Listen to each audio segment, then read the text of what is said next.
就可以了啦。打 video 的话，他会看你的脸哦。哦，Start video 我这边没有开，我不用紧啊。嗯。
Mhm. Okay. Shall we start now? Okay.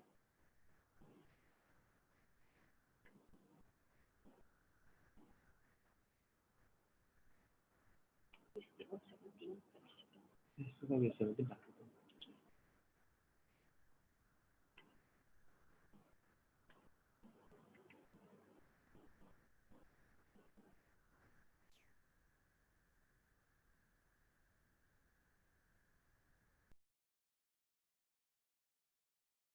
You let me know.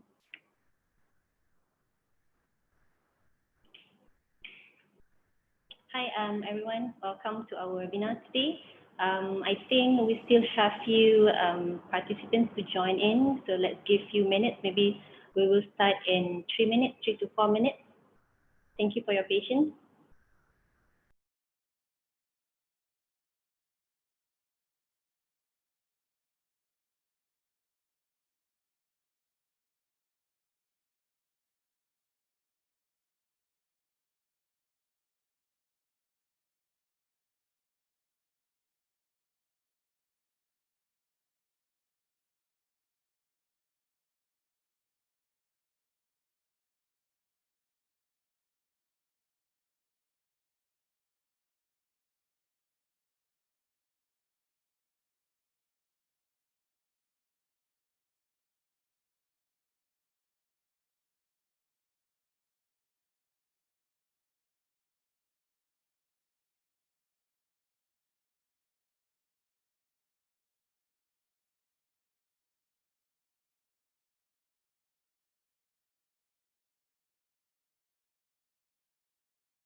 Hi, good afternoon and good morning, everyone, depending on where you are joining us from.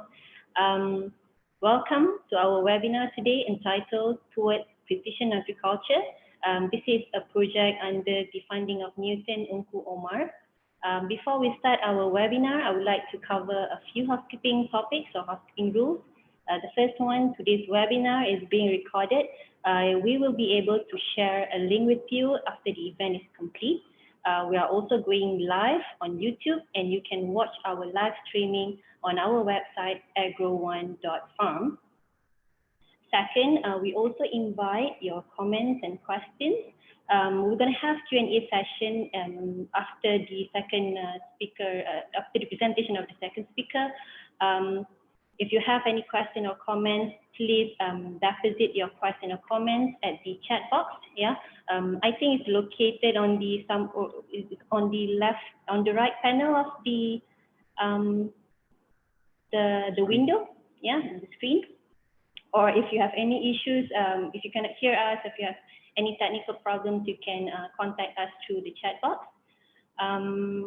And you may also need to state whom the question is directed to. I will hold it for the Q&A session at the end of the event. And I also would like to remind all audience to mute your microphone if you need to. And before we begin, let me introduce about the project background. The project, this project, an unmanned aerial vehicle, or in short, UAV, enable a big data-driven automatic crop disease diagnosis tool for precision farming, is funded by the prestigious Newton Unku Omar Fund. The aim of this project was to develop an ICT-based novel automated approach for accurate and timely diagnosis of crop disease and severity assessment based on large-scale images taken from an unmanned aerial vehicle, UAV, and smartphones in real fields. The project also wants to provide a feasibility study of using UAV as a farming tool for disease control and management. A little bit background about the funder. The Newton Fund is managed by the UK Department for Business, Energy and Industrial Strategy, BEIS, and delivered through 15 UK delivery partners, which include the Research Council, the UK Academics, the British Council, Innovate UK, and Mid-Office.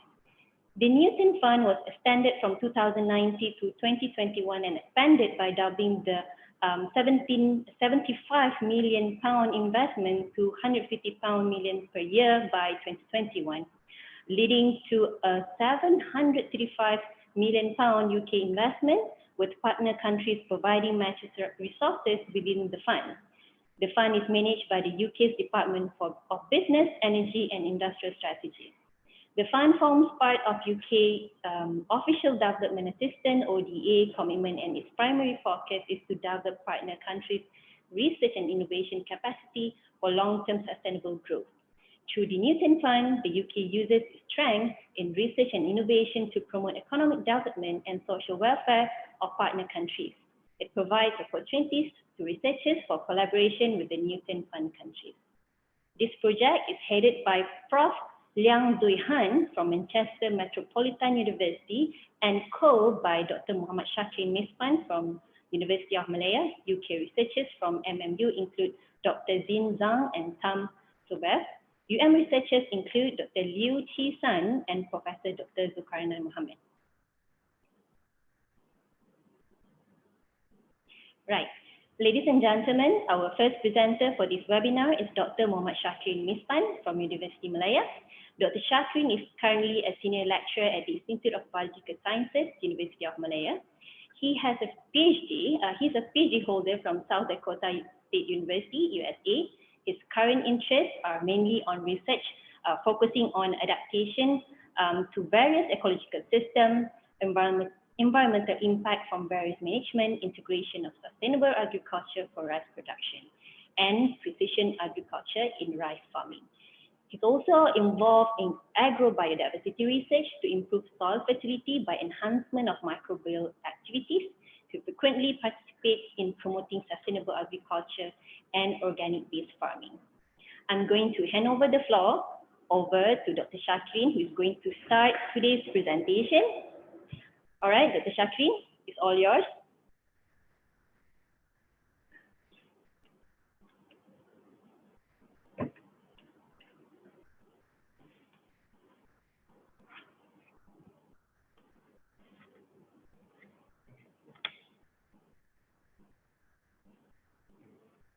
Yeah, thank you, Dr. Ardiana.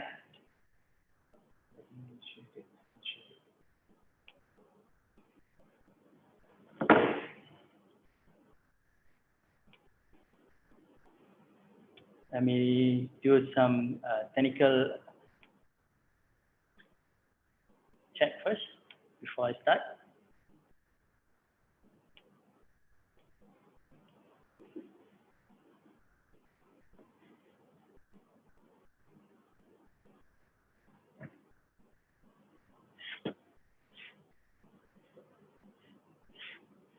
Okay, thank you, Ariana. I appreciate the introduction. It's great to be speaking with all of you today. So today I want to share about our journey in Universiti Malaya, try to dive in a new area of agriculture 4.0 in rice agroecosystem, focusing on rice agroecosystem. So the paddy industry is very important for Malaysian economy, as rice is the staple food. Therefore, rice holds a key role for the country for food security.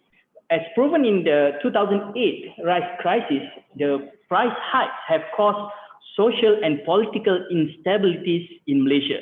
Try serve Malaysian with no rice meal for 3 days. You will see how crazy we could be. Okay, having said that, what is the current scenario of rice production in Malaysia? Again, as a staple food for more than 30 million population, the self-sufficient level of our rice is only at 70%. Unfortunately, the trend is worrying. Despite our policy try to strengthen the rice industry in our national agri-food policy to maintain the 70% level up to this year, to 2020. But in 2015 report, per capita rice consumption in Malaysia is at 88 kilogram, up from 85 kilogram in 2005. Rice consumption is expected to increase in line with the population growth of about 2.3% per annum. Having said that, again, rice production has been hovering only at 4.6 tons per hectare on average yield. And yes, we still import our rice for the remaining 30%. But on the bright side, the statistics showed promising improvement from 2005 to 2015, especially on the yield, the total production, and also the cropping area. Whatever we did for the past decade, it shows positive scenario for rice production. However, this trend seems to follow the increment of Malaysian population and the increased dietary preference towards rice. Of course, the ultimate goal is to reach 100% self-sufficient level, SSL. But the gap between the production and consumption seems widened based on the projection for the next 5 years. I'm personally worried because dependency on rice for import is not healthy for the country, especially for food security. And yes, this issue needs to be addressed seriously. The scenario is not getting better. Actually. The current statistics for 2019 shows decrement of key important parameters for to reach 100% self-sufficient level. Yet the population keep increasing and the rice imports skyrocketing by 70% from 2015. So how me and my colleague as researchers can help in improving the rice statistics in Malaysia? How can we help to assist the country to reach 100% self-sufficient level? Based on my personal experience, two things never changed since my early involvement in rice research in 2008. First, the size of my belly, and second, the issues and challenges in rice production in the country. It never changed. So based on my experience, again, achieving 100% self-sufficient level is somehow a huge step to climb. And of course, another issue is the labor. Labor is a global issue for agriculture in general worldwide, where young generation avoid to be participated in agriculture due to status, glamour probably, the laborious, a very laborious job, and uncertain in terms of economic return. Malaysia exclusively for me has issues with the cost of rice production. Research by Hazanah Research Institute shows that Mada area in 2014, Mada in Kedah area with input subsidies included with input subsidies included, again, I try to stress that the cost to produce rice was at 3,766 ringgit per hectare. This is below the cost of production in key rice growing areas in other importing countries such as the Philippines, China, and Indonesia, but still slightly higher than in exporting countries such as Vietnam, Thailand, and India. However, when input subsidies are removed, the cost significantly rises to 5,232 ringgit per hectare, and the net profit falls to the second lowest, around only 1,426 ringgit per hectare. So we highly dependent to government subsidy for rice production in the country, which is for me a serious challenge for the government. And finally, the issue of pests and disease, with which the damage is very dynamic and need faster intervention to reduce yield losses in rice. This is definitely causing serious food security, also economic, social, and of course, ecological problems. As for a problem with disease alone, in Malaysia, 15 to 20% of the total rice area is estimated to be infected with diseases, various types of diseases. The current practices to crop disease diagnosis in Malaysia mainly rely on human live inspection, especially for symptoms. Okay, in vast majority of cases, diseases exhibit a range of visual symptoms. This is a very laborious and intensive, costly, and time-consuming for me. Of course, because of this intensive, because of this very costly, it can lead to inaccuracy and also bias, especially with inspection of large fields, like in our major rice granaries. Thus, automatic, accurate, and early diagnosis and quantification of crop diseases are crucial for precision crop management. This will allow targeted interventions. This is where our team in Universiti Malaya tried to jump in. Therefore, in the current Industrial Revolution 4.0 era, agriculture industry must not fall behind. We need to have our own agriculture 4.0, focusing on automation, machine learning, artificial intelligence, big data, and even blockchain. Farms and agriculture operation will have to be run differently during this IR 4.0 era because of the advancement in technologies such as sensors, devices, machines. Information technology is very rapid nowadays. Future or maybe current agriculture practices and also technologies such as robotics, temperature and moisture sensors, aerial images from drone, and GPS technology need to be upgraded. The goal of the introduction of this kind of technology perhaps can allow farms to be more profitable, efficient, safe, or probably reduce the cost production, and why not environmentally friendly. So this is our story. When I came back from my PhD study in 2015, I straight away went to rice field, looking for what kind of problems Malaysian farmers faced.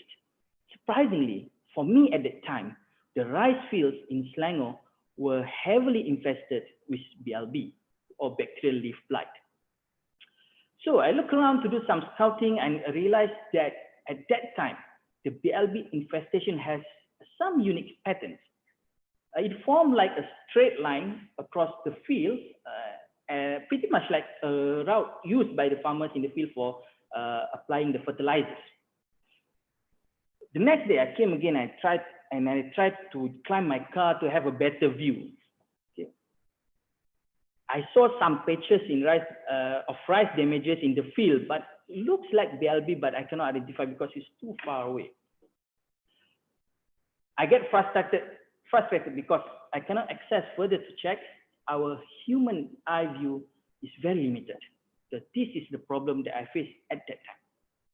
Then something clicked in my mind. What if I can see from the sky? At that time, I'm thinking of satellite images, but I realized that the images from the satellite are not live images, like in the Google Map, right? At that time, drone was quite fancy, and it's an emerging technology. Young boy inside me getting excited to play with this toy, of course, right? So I discussed with among the experts in in my university, to look at the potential of using drone as a device to monitor crop health. So I teamed up with Dr. Liu Chisan from Faculty of Computer Science and Information Technology, and also Prof. Zulkarnain Muhammad, a professor from Institute of Biological Sciences, to look at how we can address, how we can look up, how we can try to address this issue. Then we found a partner from Manchester Metropolitan University doing almost the same research, addressing the same problem. Only different that they were focusing more on wheat, disease on wheat, but yeah, on rice. So almost similar type of pattern, right? And the disease detection, they try to identify or try to look at the disease detection using image processing. So of course, so we together team up, UNIS Malaya and also Manchester Metropolitan University from UK. We together applied for this Newton Ungku Umar Fund, and Alhamdulillah we got funded for 2 years, which will end this coming September. Of course, we have a lot of issues to address, a lot of problems in rice agro ecosystem, a lot of problems in rice production, a lot of diseases to look at. But for this project, we focus only on bacterial leaf blight or BLB as a start. So you can browse our website, theagrione.farm here, to look at all the activities that we had for the past few years. So here, so what are the results? So we managed to capture thousands of images at different heights, showing various degrees of BLB symptoms. We annotated the images and sent to MMU for the development of the platform. Later, Prof. Lang Ju Han will give further explanation on the development of the platform. So, and in our site, we tried to further justify from the images taken to identify if this is really a BLB, because this from the image from the sky, right, from the drone. So I team up. I asked my friend Dr. Nurul Shamsina, she's a microbiologist, also my postdoc Dr. Febri Doni, and also my master student Nazri. We look at the close-up of the infected paddy area that we took images from the drone. Based on the symptom, we confirmed that these are the BLB infestations. Of course, then the leaf samples, we took the leaf sample for bacterial isolation or for the confirmation. Morphological characteristics of the sample culture, biochemical testing, and also molecular study has identified that the BLB causing bacteria in the area of Selangor especially were actually from Pentoya agglomerans and Pentoya wallisai. We were not finding any Xanthomonas oryzae, which is the common bacteria causing the BLB. So this is kind of a novel. We know that Pentoya is causing causing the BLB-like symptoms also, but this is something that a new findings in the country. So further pathogenicity tests confirm that these two Pentoya species, these two Pentoya bacteria has caused BLB symptoms in the Clearfield rice variety. And also the pathogenicity is higher than the Xanthomonas. So probably that's the reason why we found the break of the BLB in Selangor area. So we already published this finding in Journal of Plant Diseases and Protection, and full paper will be ready by this year, inshallah. So what's next? So automatic, accurate, and early diagnosis and quantification of crop diseases are crucial for precision crop management that allow targeted interventions. So I hope by this collaboration with our partners in UK, this project makes advances in big data, image processing, machine learning, and artificial intelligence, and also cloud computing. So we hope that we can develop a novel automated system for accurate and timely diagnosis and severity assessment for bacterial leaf blight diseases in Malaysia as a start. This is based on our large-scale images taken from our drone. This will enable, inshallah, faster prediction and better management of outbreaks, leading to smart digital agriculture with cost reduction, improving food security and sustainability, and of course, supporting needs and strategies of both the UK and also in Malaysia. So like this field, for instance, what caused different type of damages in the field? Okay, because we saw some of we have some lodging problems over here. We have some patches of unidentified, look like on the right side of the images, we can see some of probably the weed problem, and also we have in the left side probably the different coloration, probably because of nutrient deficiency. So can we use our developed technology to improve rice agriculture practices in Malaysia? Can this technology improve other issues in rice production in the future? Can we use drone to monitor rice field so we can improve, for instance, the soil quality? We want, like what our minister talked, Khairi Jamlin talking about, they want to test the soil. They want to use the satellite images. We can embed this to improve to look at the quality of the soil based on the how the rice looks like, right? And we can look at the weeds and pests. We can look at nutrient deficiency. Of course, like in here, I believe this is because of the problem of land leveling, and also probably because of the irrigation. So we also can look at other diseases, like for instance, the past few seasons, with a lot of farmers in Selangor have problem with bacterial panicle blight, BPB. So can we use the drone to monitor this rice field? Because the platform is just a monkey that we need to train. We need to put the information, right? So this is my dream. Me or any extension workers can just enjoy the air condition in the car while monitoring the rice field. No need to do in the hot sun under the umbrella, or for instance, try to avoid the sun. So you can enjoy ourselves. We can enjoy ourselves during the rice monitoring. I hope this is my dream. Thank you so much for having me here. Prof. Han will explain further on the platform. I hope everybody can be benefited from this sharing session. So thank you very much. Back to you, Ardiana.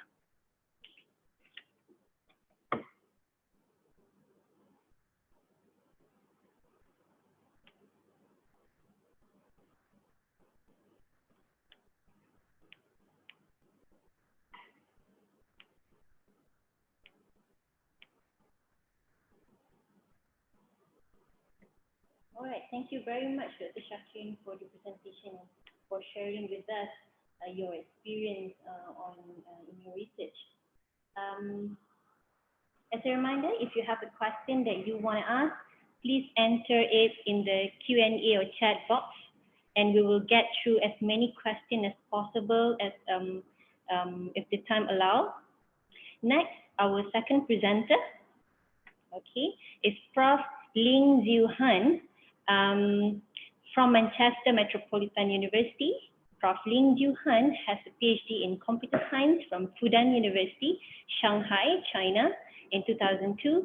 Prof. Han is currently a full professor of computer science at the Department of Computing and Mathematics, Manchester Metropolitan University. She is a co-director of Center for Advanced Computational Science and Deputy Director of Med Crime and Wellbeing Big Data Center.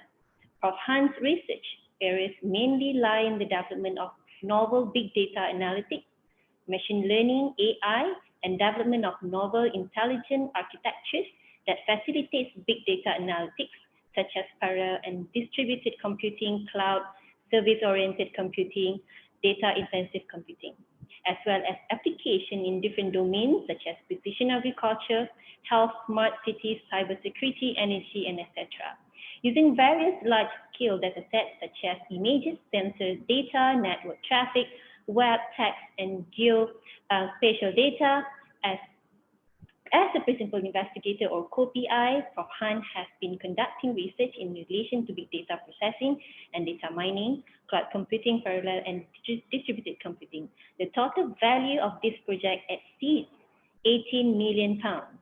Prof. Han has served as an associate director editor, a guest editor for a number of reputable international journals, and a chair or co-chair for organization of a number of international conferences, workshops in the field. She has been invited to give a number of keynotes and talks on different occasions, including international conferences, national and international institutes and organizations. Without further ado, I would like to invite Prof. Han. The floor is yours. Thank you. Thank you very much for the chair's introduction. So let me share my screen. Can you hear my, can you see my screen? Sorry. Hello? Yes, we can. Okay. Right. Thanks, Chair, for the introduction. Thanks everyone here, Chin Song, Shakrin, our team together. So it is very nice to meet you all here. I'm Liang Xiuhan from Manchester Metropolitan University, currently as a professor of computing science, specialized big data. I'm also head of this project. So today's seminar actually is a part of our project activities. We were previously planning to do field demos in Malaya in March and in July. However, due to the COVID-19, we had to cancel our trips. So my talk today will cover our journey to the big data-driven crop disease diagnosis. As Dr.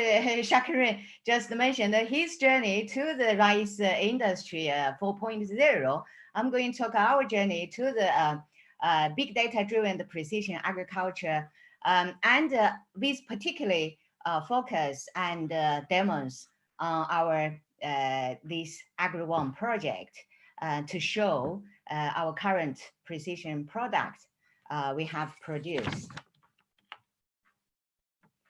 So I'm starting with the introduction and the background because I understand many of you from international.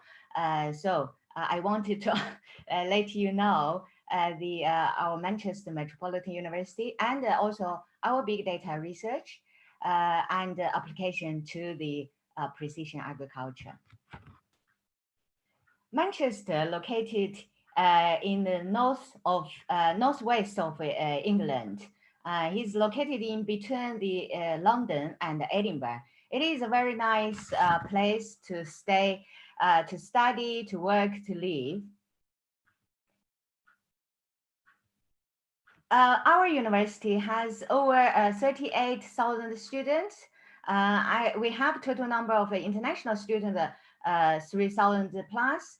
And we also, our university, we have 85% of our research impact has been rated world leading or international excellent during the last REF. We also won the Teaching Excellence Award, Framework Civil Award.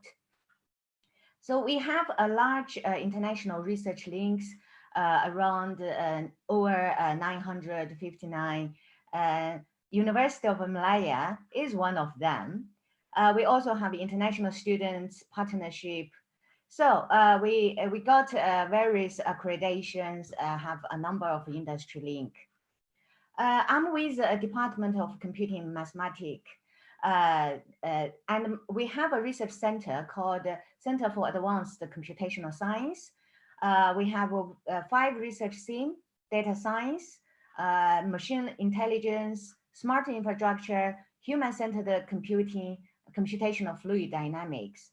Today, I'm going to mainly focus on our big data research. So our big data research mainly focuses on both fundamental and applied research in the big data processing and analytics. In other words, it's called the data intensive computing. Is quite long time. It's already a long time being said a long time. Some people also call it big data. By big data, for me, we're not only focusing on developing the novel big data analytics, scalable machine learning, I would say, and not just traditional machine learning. We say scalable machine learning, but also we're developing the novel intelligent architecture that can facilitate such big data processing and analysis running efficiently on the HPC, cloud computing. Basically, we want to develop in the parallel and distributed architecture that can facilitate our big data analytics. So we currently have applied our big data research into different domains using various large data sets, including both structured and unstructured data, such as images, text, sensors, time series, geospatial data. Currently, we have been working on these different application domain, health, precision agriculture. So our ultimate goal is really to try to address future societal challenge to set future sustainable society. We build a big data infrastructure. So during this, we have set up our big data research since 2011. So we have been built capacity and capability to process and analyze different type of large data set. We're not just build software. We're not just build algorithm, but we also build the data service product pipeline. We have built some application, for example, precision agriculture. This is what I'm going to talk today. One of part of a piece of software, and smart cities, healthcare, and manufacturing. In terms of how we use the big data into the precision agriculture, I'm going to talk about data-driven approach for the crop disease diagnosis and monitoring. So as the old saying, Roma was not built in one day. Our big data platform is the same. So we have been building our big data driven platform for automatic crop disease diagnosis and monitoring step by step for a few years already now. So we, under different funding body, we started actually processing the small number of cameras phone images, and then to drone images, and then to satellite images. Now we have accumulated a very extensive experience, and we are capable of integrating and processing large-scale data ranging from different large images, satellite, drone images, smartphone images, to the time series data, IoT sensors, and also text. So our underlying technologies mainly is big data, and as I mentioned earlier, we try to build a scalable machine learning, not just traditional machine learning, AI processing. We also use parallel and distributed computing, cloud computing. All this funding, as I said, build gradually, is not in one day. So all this work supported by UKI, British Council, for example. So here is our general framework.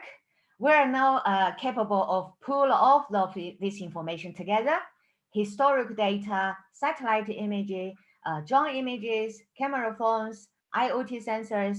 We can integrate all those type of data into the big data analytics engine and to perform disease diagnosis. For the facilitate the user use, we have also created different user applications, mobile apps, web apps, to facilitate different the user use. So our big data platform has core components and unique needs. Data integration. So we integrate a different type of data. And we built the data analytics that's we call scalable machine learning, scalable deep learning. We also, the data service platform, we also provide different interface to the different end user. For example, farmers or other end user, drone operators, third parties, policymakers, and data scientists. And we even provide an interface for the software developer so that they can actually build on our platform to do the secondary development. Today, I'm going to mainly focus on we provide the tools, the platform for from farmer perspective and drone operator farmer association perspective. So from farmer perspective, our this full solution is for the moment we can actually performing the real-time crop disease diagnosis and offers immediate advice on the current state of the crops through the analysis of the uploaded data. We also allow the farmers to upload their suitable data such as images, video, text reports. We also our tool also actually can act as like a crowdsourcing tool. It can collect the data about individual farmers directly from the farmers, including the location, field boundary, and the crop information. Now, certainly because our system have different user level access. For example, if you are normal user farmer, or if you are expert agronomist, or if you are third parties, you will have a different dashboard. So here is the, we have already developed 2 versions of apps for the farmer use. One is mobile app, another one is web app. You can use browser. And the mobile app here is just like dashboard. Here you can see we have fields. When you turn on your app, then you will see the different fields. And we have disease detection, can perform real-time detection. We have also a forum, community-based, and we also have the plant advice that can actually provide, expert provide the advice. So our system can hold the data, for example, sensors. The farmers, as long as these sensors in your system, farmer will be able to see and to understand how his soil looks like. He can do the soil, he can see the soil analysis result from his interface. We can also hold the images, the user image taken from crops. You can see he can actually have a full holistic view about his field, his disease, his field, the image. For example, here you can see we provide the location. And the farmers, when they see the picture, this picture, they can know which field has problem. And we also allow the farmers to take the video. Say, for example, if you are a drone operator, you have the videos. We after the drone survey, we provide the video to the farmer. Farmer can automatically can use this video to look at the analysis result, or for his farmer disease, the distribution. This is a drone imagery. We can provide your analysis. For example, if you can see on my right-hand side, it shows the stitched images together. You can see after the drone operation. And we also show the satellite image. We can show the map. It is capable of depicting the satellite image layer to show the customer analysis. And we also have the written report, and the written information can be uploaded by the user or authorized the person who can do the analysis and to provide warning and advice. As I said, our system have different users to access the system. So disease detection, this is our very mature product. So basically our mobile phone can perform on-device live detection. So every farmer, if you can go to the field, you can immediately against the leaf image, it would tell you the disease detection result. Our mobile phone is we have lightweighted algorithm embedded our mobile phone without internet connection. So that means that if this mobile app particularly suitable for the rural country, the farmers. So when you don't have very good connection, internet connection, you will just perform real-time detection. And later on, when you get the wireless network, this image can be automatically uploaded to our cloud server.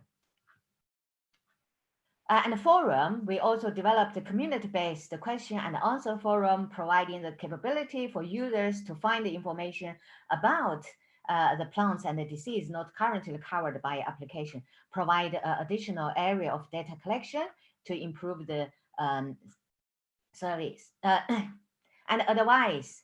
And the application provide easy access to advice on how to cultivate various crops, as well as deal with the problems and the disease detected through the various analyses. In addition, what I just mentioned, the data service platform, we packaged as a data service. So our major the key precision agriculture products in relation to the crop disease detection, which can be separately used by farmers, including, for example, a mobile-based on-device machine vision tool for rapid automatic crop disease detection without needing internet connection. This is quite a mature product. Currently, we're evaluating these tools in the China from on a large scale. And we also have developed a mobile-enabled disease detection tool based on cloud, which combine remote sensing data, UAV, with the ground data for the crop disease detection. We have also developed a mobile-enabled drone controller to enable faster crop disease detection and survey. As Dr. Shakirin just already mentioned, this actually is a part of our AgriOne project we have already developed. So here, I'm going to mainly talk about this project, AgriOne, unmanned enabled big data-driven automatic crop disease diagnosis for precision agriculture tool. As the chair just already introduced this Newton Fund background, I'm not going to talk more. So this project is a result of collaboration between Manchester Metropolitan University and the University of Malaya and associated partner and stakeholder.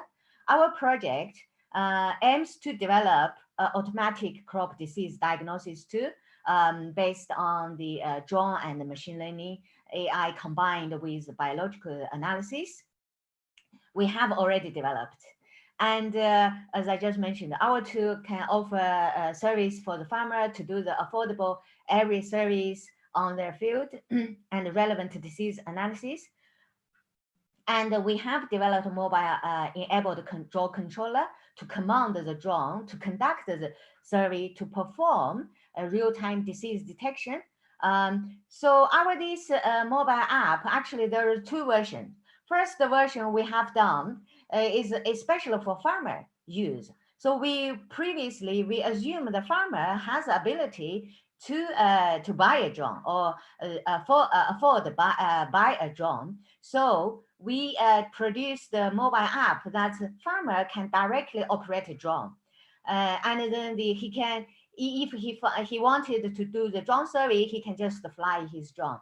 And later on, after we discuss with Dr. Shakirin, Chainsaw, and the end user and domain expert, we found that because smallholder farmer, they might not have the ability to buy a drone. So we also create improved iteration that can for the farmer, for the drone operator, farmer association, basically to the third party who can have a capability to operate a drone.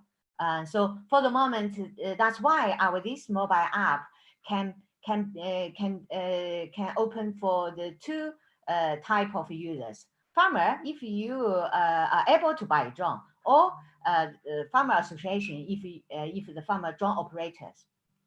So here I'm just will describe a scenario for the farmer association point of view. Basically, if you are a farmer, you you find your field need to do some drone survey, disease detection. You're going to put the request through the farmer app, and then the farmer will send this the request to our AgriOne platform. So our AgriOne platform will send this request to the drone operator or farmer association. Once farmer association receive this drone request, and then this drone operator will go to the field, they do the survey for the farmer. So our currently drone survey can do two levels classification. First level is that you can our tool can do the real-time classification. That means when the drone fly across the field and the image directly, you can see the in the middle there is the iPad.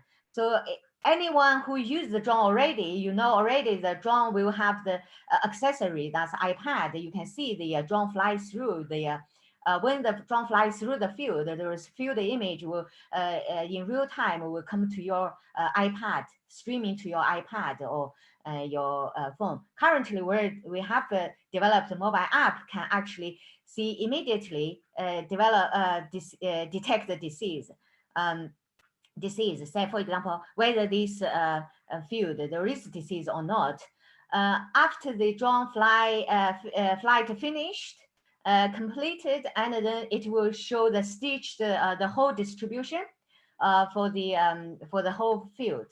And after the drone operator finished the survey, and this image and analysis result will uploaded to the cloud backend server.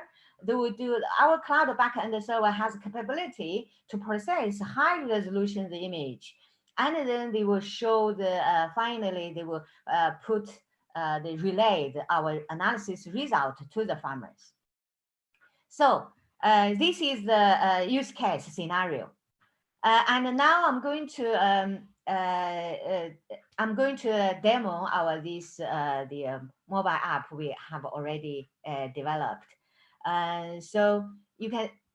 Okay, so I think I needed to do some a little bit of explanation. So within the 30 seconds, this one is the farmer actually put the request, drone survey request, and then after that, and then the drone operator will start the drone survey, and then later on the farmer will be able to see. So now we start the farmer put their drone request.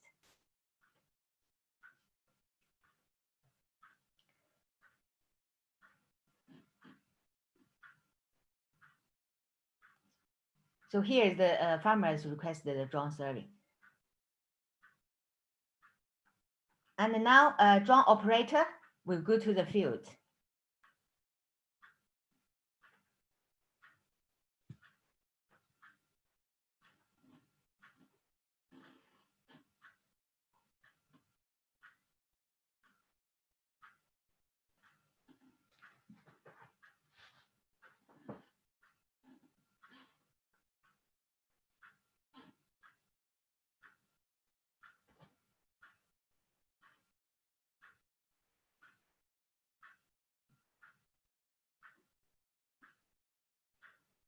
Now drone start flying.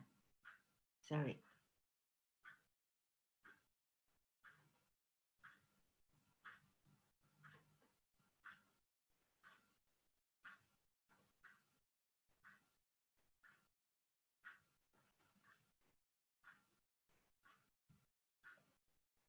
This red spot are disease, show the disease. So when the drone fly across the field, immediately say here is diseased or not.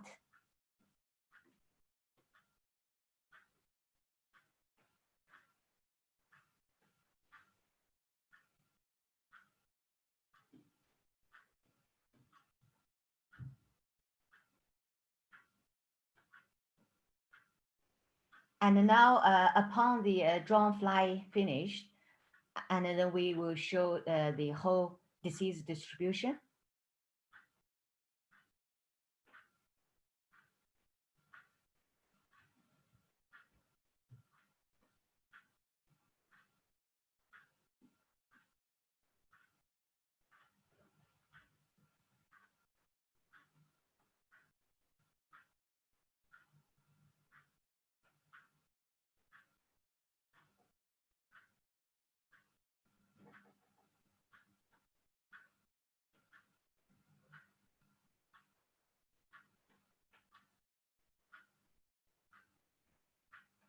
Yeah, so now John finished their survey.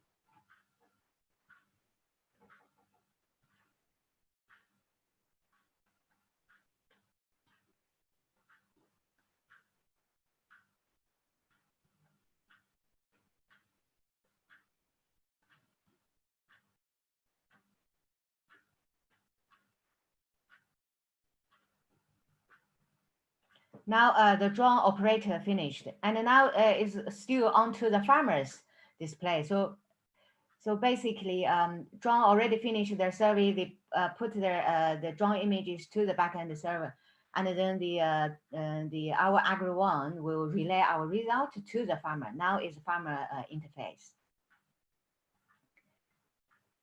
Farmer, they can see the disease detected, bacteria leaf blight.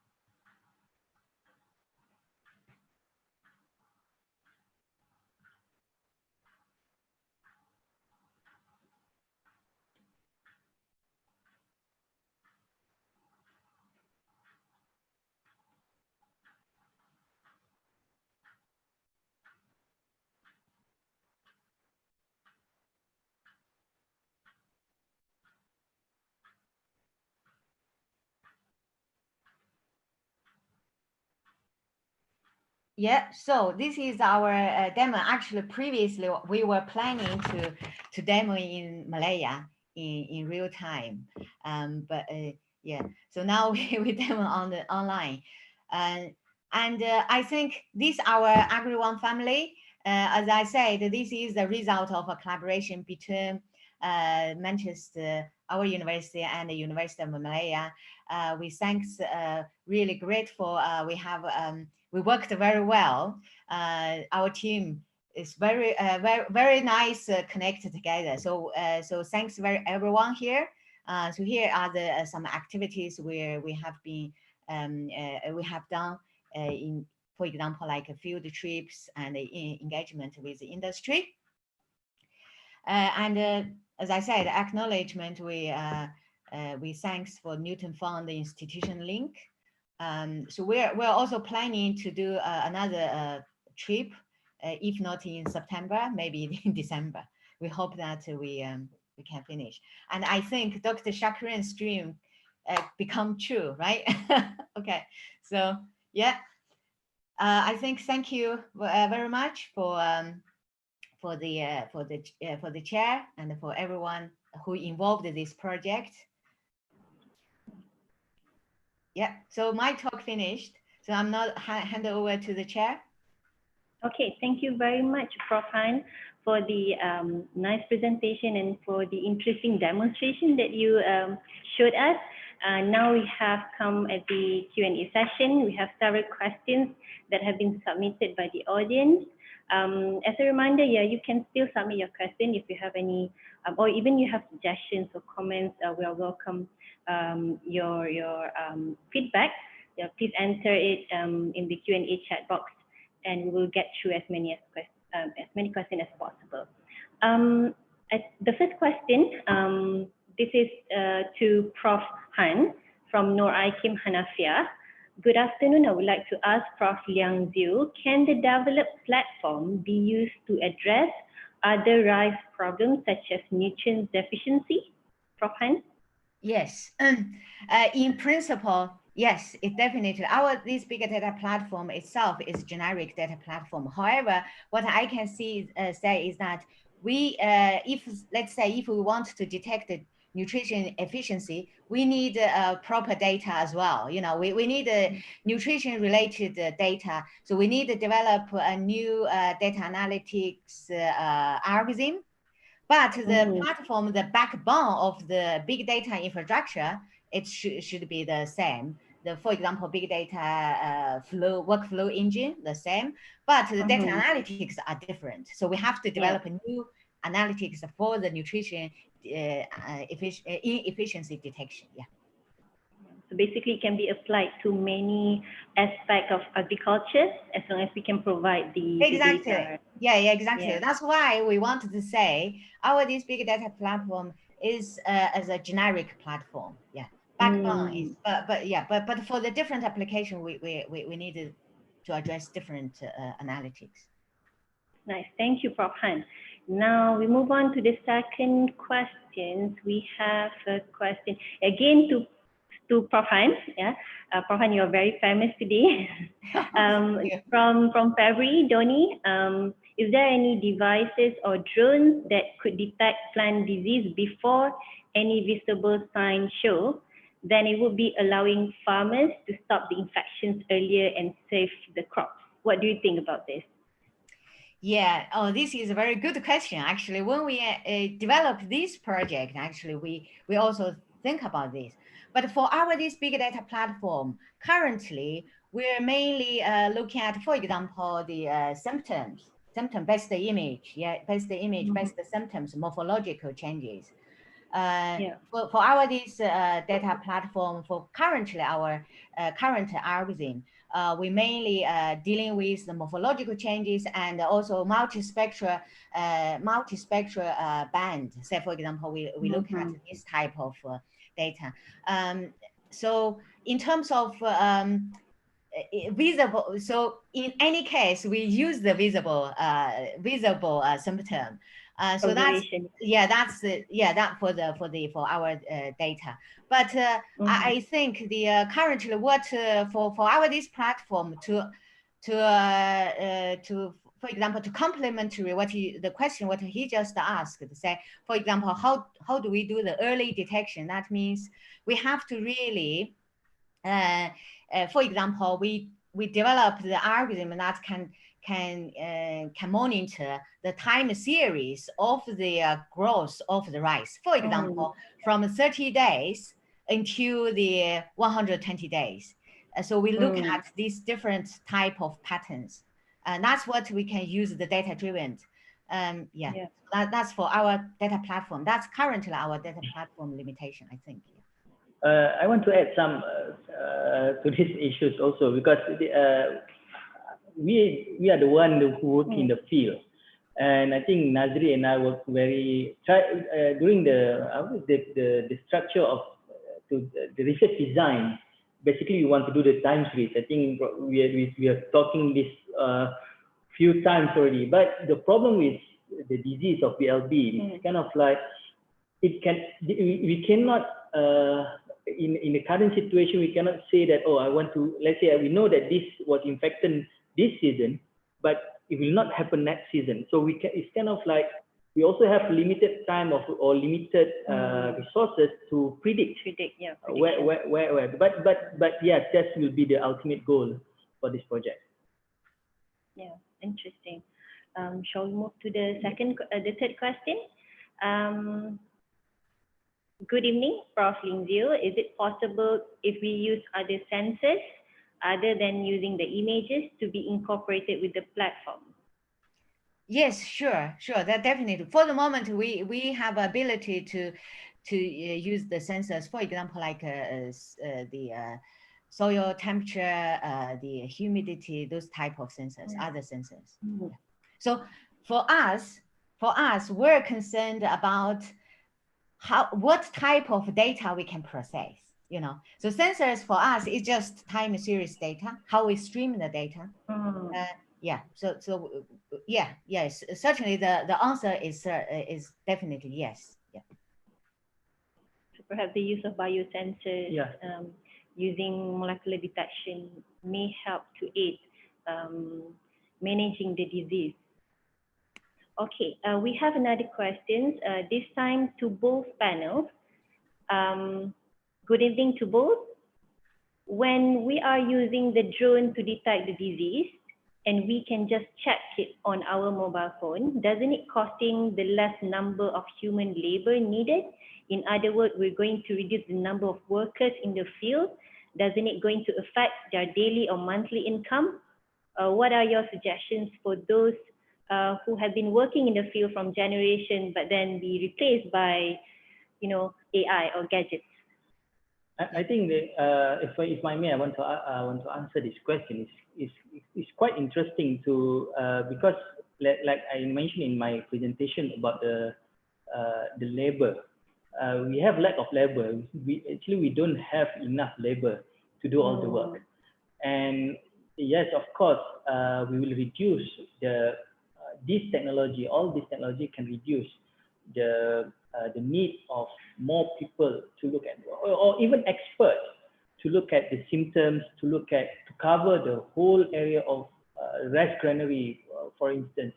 So we only have limited people who can do this, who can do the monitoring, who can look at it, and then on top of that, we also have limitation of human limitations.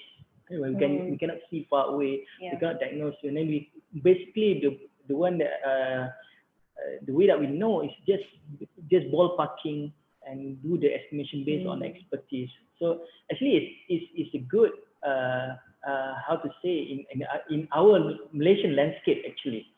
If you look at people in Mada already use drone to apply their fertilizer. They already use drone for do the pesticide application, for instance. They already use this kind of technology. I think there is no issue there is a new generation coming. If we promote this kind of technology, hopefully this will encourage more young people to venture in agriculture, especially in rice. Yeah, fully agree, Dr. Shakirin. So I think basically our tool is to improve efficiency, improve the crop production. So basically, our tool actually to try to help you yes, it is indeed it reduces the labor effort. But as Shakirin said, for the moment, the labor is not enough. it's not we exceed. So and also that's why when we create this tool, we try to be as friendly as possible, intuitive as possible. So if we are very happy for the later on we can ask the farmer to have a try, and we also this project we're going to also have some like training sessions, so that if let's say if someone who want to use our tool, and we're able to provide the training. Yeah. Okay, then do we have more questions? All right, again to both speakers, small-scale farmers contribute to 80% of the world food supply. Do you have any recommendation on how this fancy agriculture 4.0 can be integrated with small-scale farming systems, especially with the farmers in Africa and Latin America who do not have proper access to the technology? Now, what do you guys think about this? I think based on this technology, kind of like if it cannot be used by certain farmers, actually we can be integrated with the government in the policy, for instance, and using the extension workers, the government people to help the farmers to use this technology as a middleman for instance. So this can help improving their small scale environment. I also believe that, in fact, in Malaysia, that we have a lot of farmers that in rice field they are smallholders. But if the government can set up the policy, this is something that the government needs to look at, how the policy to change in the future, how to integrate this kind of policy into this kind of technology into the policy to be used for a wider farmers. So I think it should be okay. I think this is something that this is not to the level of the individual farmers. I think this is can go up to the probably government to help their agriculture sector in the country. Yeah. So for our this Agri 1, 2, as I just mentioned, we have two type of versions. One version is for farmer. Previously, what we think that's a previous, because when we're doing this project, our objective are the smallholder farmer. But when we develop this technology, we actually consider that because maybe smallholder farmer may not be able to afford to buy a drone. So that's why we create currently this another interface that's for the farmer operator, drone operator, farmer association drone operator. So in that case, this drone operator could be government agency and could be a high level who can afford to buy a drone so that they can actually help the farmers to do the survey. So I think our technology can do these two type of the mode, Definitely, yeah. Because control and management of diseases require, collaboration of participation from all, not just from just few people, right? Yeah, okay. We have how many more questions we have? We have 3 more. Okay. The last 3. If you have any questions, you can still input into the chat box. From Azwan Yahya. Next question to Prof. Ling Ziu. Do the device can only detect the disease that had been coded in or maybe had been identified before? How about the disease that still haven't been visible or a new kind of pathogen? Since we know that this pathogen could be a new one or maybe evolving and haven't been recognized yet. Okay, yes. So currently, our two, basically, we training the data what we have got. So for example, we training, but based on this data, you can, for example, if you can find the other patterns. Say for example, like for this project, Shakareen, Dr. Shakareen actually, based on the drone image and find another new species, so our disease detection system can detect the disease that we have already trained. That's fine. For example, BLB. However, based on the drone image, you can actually find the new species because this disease, the new species patterns, that's different from the one what we have trained. So that's why during this research, Dr. Shakareen based on drone images and we find another new species. So that's why as his slides to show that he has done something like new biological sample and confirm that's new species. So that's, yeah. Shakareen, you want to add anything? I think it's just because this is a platform.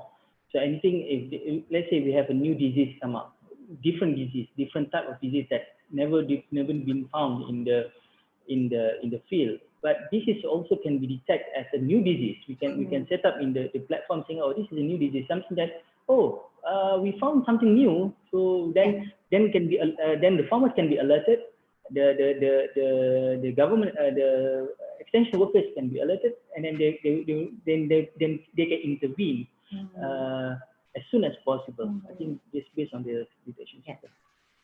All right, let's move on to the next question.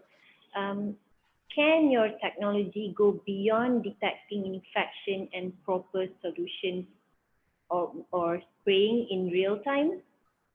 Okay, this is a very good question. Actually, I think we already talked last year.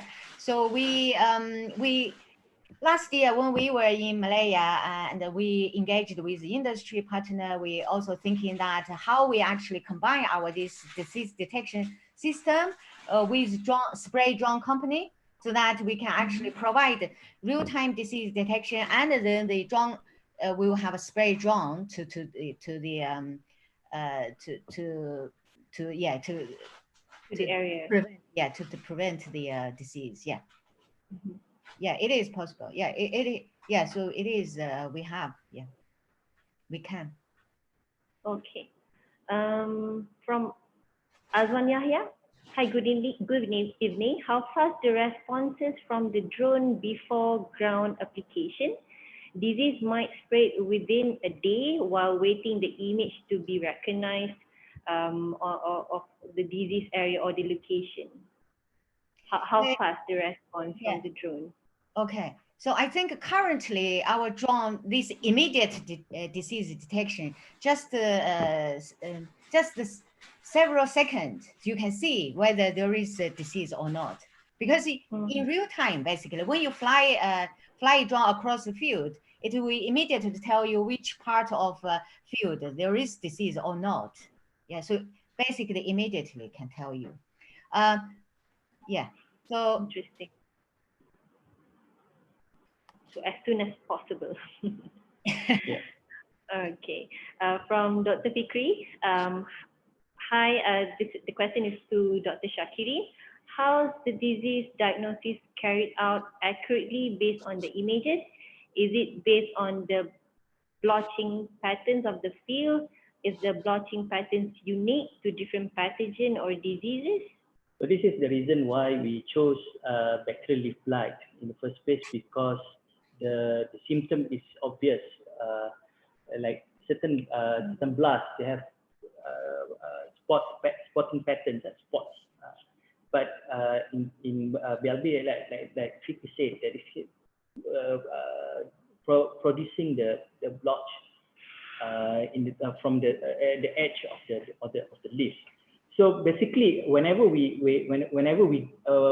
took the images, we annotate the images first before we send to MMU.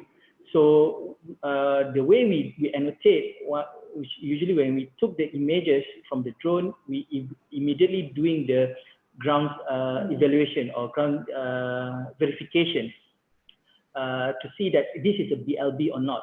So which means that we have a sometimes we try to fly low, we try to fly high to look at, and then try to look at different types, and then based on that, we try to verify, or this is based on the BLB symptoms. Of course, honestly, it has a human bias on that, but we try to minimize that by make sure that every images that we take before we annotate, we try to verify first. That's why Nazri is getting darker and darker and darker, because working on the under the hot sun. I should work with him more frequently so I can lose my belly size. Okay. All right. I guess that's all for the Q&A session. I don't think we have any more questions from the audience. Thank you everyone for joining us on our webinar today. And I really thank our speaker, Prof. Han, and also Dr. Shakirin, for sharing your insights and also your expertise. If you have any additional questions or would like to connect directly with the speakers, you can either reach out directly using the contact information, or you can reach out via the website agri1.farm. Thank you for your time and have a wonderful rest of your day. Thank you. Thank you very much. Thank you, everyone. Thank you, Chair. Thanks, Thank you, everyone. Our AgriOne family. Thank you. Thank you, Rohan. Thank you.